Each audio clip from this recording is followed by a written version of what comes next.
చేస్తే ఈ రోజున మన చుట్టుపక్కల ఉన్నటువంటి నియర్ బై ఉన్నటువంటి జిల్లాల్లో వాళ్ళు కూడా మనకి ఇటు ఉన్నటువంటి ఊర్లలో అందరూ కూడా చక్కగా వచ్చి ఈరోజు వేల సంఖ్యలో చక్కటి వైద్య సేవలు పొందుతున్నారు. ఎప్పుడో చిరకాలపు కలగా ఈ చిలుకూరుపేట ప్రాంత ప్రజల కలగా ఏదైతే బైపాస్ ఉందో ఆ బైపాస్కి సంబంధించి ఏదైతే ల్యాండ్ ఎక్విజిషన్లో భాగంగా రైతులకు డబ్బులు రావాల్సి ఉందో ఆ డబ్బులను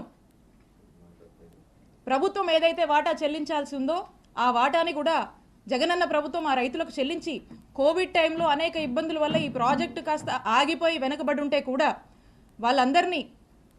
వాళ్ళందరినీ పిలిచి ఆ కాంట్రాక్టర్ని పిలిచి వాళ్ళకు మోటివేషన్ ఇచ్చి వాళ్ళకు ప్రభుత్వం వైపు నుంచి కావాల్సినటువంటి సపోర్టు పూర్తిగా ఇచ్చి రాత్రింబగలు వాళ్ళు పనులు కంప్లీట్ చేసి శరవేగంగా పనులు పూర్తి చేసి బైపాస్ని అందుబాటులోకి తీసుకురావడానికి ఎంత కృషి చేశాము. ఈరోజు చూస్తే ఎక్కడి నుంచో చెన్నై నుంచి కడప నుంచి వచ్చిపోయే వాళ్ళందరూ కూడా ఈరోజు ఎంత కమ్యూట్ బాగుందని చెప్పి హర్షించేటువంటి పరిస్థితి.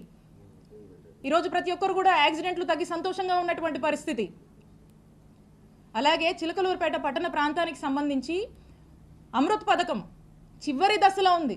ఆ చివరి దశలో ఆ కొన్ని పనులు జరిగితే ఆ ప్రాజెక్ట్ కంప్లీట్ అయిపోతుంది. దాని మీద దృష్టి పెట్టండి. లేదు, మీ దృష్టి దీని మీద లేదు. మీ ప్రభుత్వం పుణ్యమా అని ఈరోజు చూస్తున్నారా నియోజకవర్గంలో వ్యవసాయం చేసుకునేటువంటి రైతులు పత్తి మిర్చికి సరైన గిట్టుబాటు ధర లేదని చెప్పి ఏడుస్తున్నారు. మీ ప్రభుత్వం పుణ్యమా అని నిత్యావసరాల ధరలు ఆ వస్తువుల ధరలు పెరిగి సామాన్యుడు కొనుక్కోలేక ఎన్ని ఇబ్బందులు పడుతున్నారో ఒకసారి తెలుసుకోండి. మీ ప్రభుత్వ పుణ్యమా అని వ్యాపారస్తులు వ్యాపారాలు సరిగా సాగక ఆ వ్యాపారం సాగించాలన్నా మీరు పెట్టే ట్యాక్సులు మీరు అడుగుతున్నటువంటి మెంబర్షిప్లు కట్టలేక ఎన్ని ఇబ్బందులు పడుతూ తలబాదుకుంటున్నారో తెలుసుకోండి. ఇవేవి మీకు పట్టవు. పూర్తిగా మీ ఫోకస్ రెండు అంశాల మీదే. ఆ రెండు అంశాలు ఏంటంటే ఒకటి, విడుదల రజనీ మీద కేసు పెట్టాలి, విడుదల రజనీ కుటుంబ సభ్యుల మీద పెట్టాలి, వైఎస్ఆర్ కాంగ్రెస్ పార్టీ కుటుంబ సభ్యులందరి మీద కూడా పెట్టాలి. ఎవ్వరూ కదలాడకూడదు, హింసించాలి, జైళ్ళ దాకా తీసుకువెళ్ళాలి, అక్రమ కేసులు అక్రమ అరెస్టులు చేయాలి. ఇదొక ఇంట్రెస్ట్ అయితే మీకు ఇంకొక ఇంట్రెస్టు హ్యాపీగా జోబులు నింపుకోవాలి. సామాన్యుల్ని కూడా ఇబ్బంది పెట్టి అక్రమంగా డబ్బులు సంపాదించాలి, మీ జోబులు నింపుకోవాలి. దోపిడీ, అక్రమ సంపాదన, అక్రమ కేసులు, అక్రమ సంపాదన, ఈ రెండింటి మీదే మీ 100% ఫోకస్ ఉంది.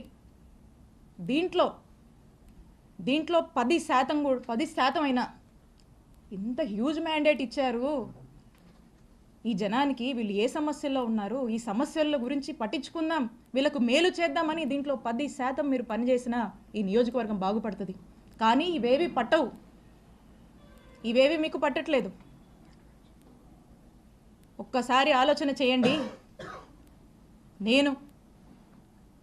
మేము అధికారంలో ఉన్నప్పుడు, నేను ఎమ్మెల్యేగా ఉన్నప్పుడు, నేను మంత్రిగా ఉన్నప్పుడు ఒక్కసారి 2014 నుంచి 2019 వరకు మీరు చేసినటువంటి అక్రమాలు, ఇల్లీగల్ యాక్టివిటీస్, మీరు చేసినటువంటి స్కాములు, మీరు చేసినటువంటి పాపాలు ఇవన్నీ ఏంటా అని ఇక్కడున్నటువంటి ఒక సామాన్య జర్నలిస్టు మిమ్మల్ని ప్రశ్నిస్తే, జర్నలిస్టు మర్డర్ల దాకా కూడా మీరు చేసినటువంటి పాపాల గురించి నేను ఒక్కరోజు ఆలోచించుంటే ఏమైండేవాళ్ళు పుల్లారావు గారు? మీరు ఏమైండేవాళ్ళు? ఒక్కసారి ఆత్మవిమర్శ చేసుకోండి. నా మీద పెట్టిస్తారా కేసులు? మా నాయకుల్ని వేధిస్తారా? వైఎస్ఆర్ కాంగ్రెస్ పార్టీని గొంతు నొక్కేస్తారా ఇక్కడ మీరు? ఇవేమి సాగవు, ఇవేమి కుదరవు. ఈరోజు మీరు చేస్తుంది ఏందా అంటే ఇలాంటివన్నీ ప్రోత్సహిస్తూ వాట్ నాట్ ఈరోజు నియోజకవర్గంలో వాట్ నాట్ జరుగుతుందండి. ఈరోజు ప్యాకెట్ నడుస్తుంది, గ్రానైటు, గ్రావెలు, సెటిల్మెంట్లు, అక్రమాలు, ఇల్లీగల్గా ఎలా డబ్బులు సంపాదించాలి, బార్ షాపులు, బెల్ట్ షాపులు, ఇలా చెప్పుకుంటూ పోతే చాలా ఉన్నాయి. సరే, జనం ఆశపడో సూపర్ 6 సూపర్ 7 అని చెప్పారు, మాయమాటలు చెప్పారు. సరే చూద్దాంలే అనుకున్నారు. ఇంత పెద్ద మ్యాండేట్ మీకు ఇచ్చారు ఈ రాష్ట్రంలో. మేము కూడా అనుకున్నాం, ఓకే మేము మంచి చేసి ఓడిపోయాం, గెలుపోవటమి సహజమే, చూద్దాం ఏ మేరకు ఈ ప్రభుత్వం ప్రజల ఎక్స్పెక్టేషన్స్కి తగ్గట్టుగా పనిచేస్తుంది చూద్దామని మేము చూస్తున్నాం. చాలా క్రమశిక్షణగా, చాలా పద్ధతిగా మా నాయకుడు చూపించినటువంటి బాటలో ప్రజలకు మేలు చేస్తూ నడవడమే మాకు తెలుసు. ఇలా మీలాగా చీప్ ట్రిక్స్, ఈ చీప్ పాలిటిక్స్ ఎవడనో పెట్టి ఏదేదో చేస్తామంటే నేను ఒకటే చెప్తా ఉన్నా. నాకు నవ్వొస్తుంది పుల్లారావు గారు, ఎందుకో చెప్పనా? నా రాజకీయ అనుభవం 7 ఏళ్ళు. నా 7 ఏళ్ల రాజకీయ అనుభవం ముందు మీ 25 ఏళ్ల రాజకీయం తల జించుకుంది ఈ రోజుతో అనిపిస్తుంది.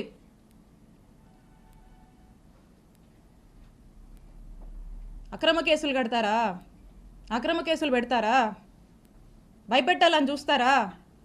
మీరు నన్ను కానీ, మా కుటుంబ సభ్యుల్ని కానీ, మా నియోజకవర్గ ప్రజల్ని కానీ, అండ్ ఎస్పెషలీ మా వైఎస్ఆర్ కాంగ్రెస్ పార్టీ నాయకుల్ని, కార్యకర్తల్ని, వైఎస్ఆర్ కాంగ్రెస్ పార్టీ కుటుంబ సభ్యులు, ఇక్కడ ఉన్న వాళ్ళందరినీ కూడా, కుటుంబ సభ్యులందరినీ కూడా బెదిరించి, భయపడి, అక్రమ కేసులు పెట్టి, అక్రమ అరెస్టులు చేస్తే ఎవ్వరం భయపడం. మీరు పెట్టిన ప్రతిసారి ఇంకా బలంగా ఎదుర్కొంటాం, ఇంకా బలంగా నిలబడతాం, ముందుకు వెళతాం. మీరు అనుకుంటున్నారేమో ఇంకో 4 ఏళ్ళు కదా, అంటే వింటున్నాం లాలీలు చెప్తుంటే, ఇంకో 4 ఏళ్ళు కదా హ్యాపీగా వీలైనంత అవకాశం ఉన్నంత వరకు దోపిడీ చేసి, ఇల్లీగల్ పనులన్నీ చేసి, జోబులు నింపుకొని, ఓ బ్యాగ్ నుండి సంపాదించుకొని రిటైర్ అయిపోదాం అనుకుంటున్నట్టున్నారు. ఇప్పటి నుంచి మొదలుపెట్టినా నేను ఇంకో 30 నుంచి 40 సంవత్సరాలు రాజకీయాలు ఇక్కడే చేస్తాను.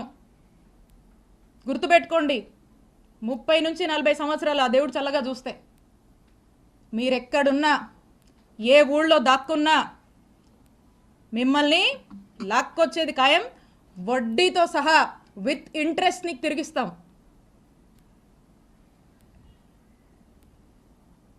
అలాగే కొంతమంది ఈయనను చూసుకొని, అధికారులను చూసుకొని అర్జెంటుగా కయ్యానికి కాలు దూకుందామని చెప్పి వార్డుల్లో, గ్రామాల్లో మా వైఎస్ఆర్ కాంగ్రెస్ పార్టీకి సంబంధించినటువంటి యాక్టివిస్టులు, నాయకులు కావచ్చు, కార్యకర్తల మీద కావచ్చు, ఏదో కాలు దూకి ముందుకొచ్చి పిచ్చి పిచ్చి కట్టుకథలల్లి కేసులు పెడదాము, గొడవలు పెట్టుకుందామని ముందుకు దూకుతున్నారేమో.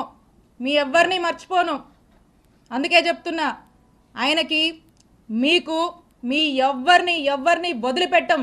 మీ